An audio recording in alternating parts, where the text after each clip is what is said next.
World's Strongest Man, Mitchell Hooper, and I'm going to tell you how to guarantee your strength gains. Now, this is something that's actually not as complicated as you would think. And the first tip is for beginners.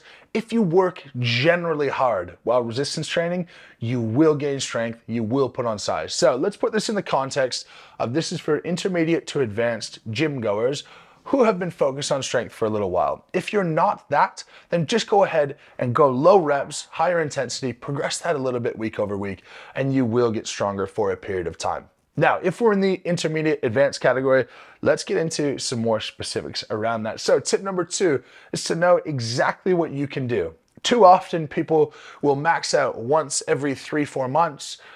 In between that, they'll basically rock up to the gym and decide what they do on the spot. Maybe they feel like doing a set of 3 or a set of 10 or a set of 8.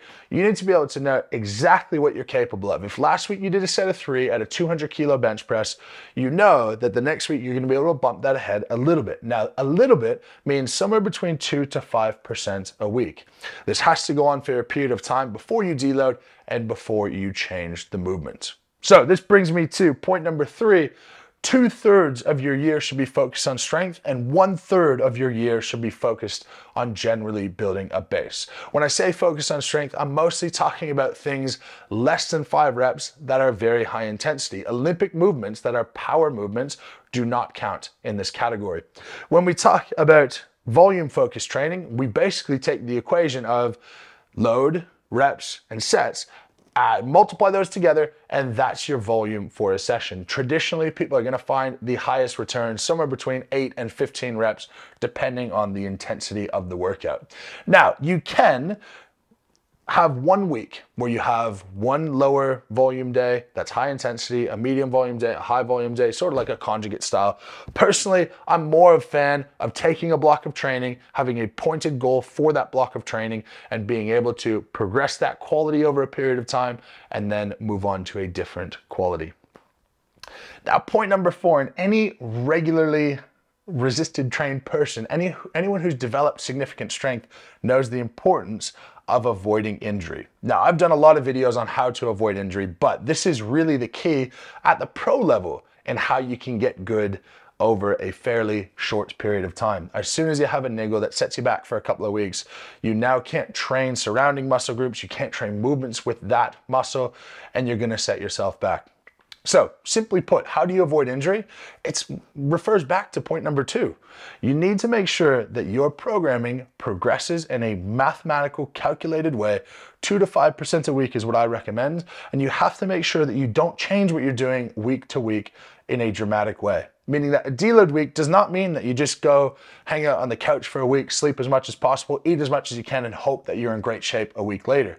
It means you take a little bit off the top of your intensity, a little bit off the top of your volume, have 1 week where things take a small step back before you take a step forward.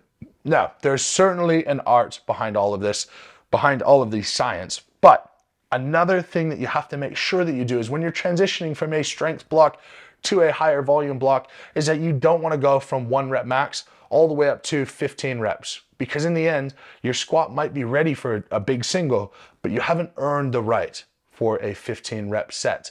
That's why I talk about you have to earn the right to do any type of movement in the gym. You have to earn the right to have the technique for a good squat. You have to earn the right to squat max. You have to earn the right to do a high volume set. Right now, I've just come off a very heavy competition where I've been training for a maximum deadlift.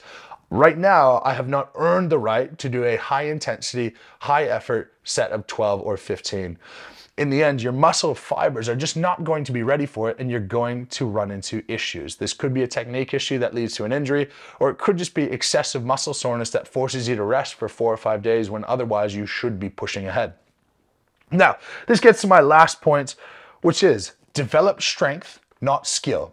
If you practice individual movements over a period of time, you're going to get better and better and better at those movements, but this isn't the best way to build overall strength.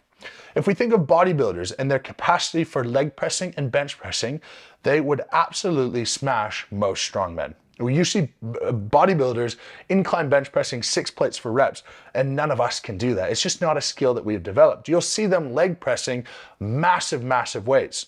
But if you take the back support off of that and you say, let's do an overhead press or let's do a back squat, a lot of these guys now can't stabilize and strengthen in that way because they haven't necessarily built a hugely strong and resilient body. They've built hugely strong and resilient muscles within very specific motor patterns.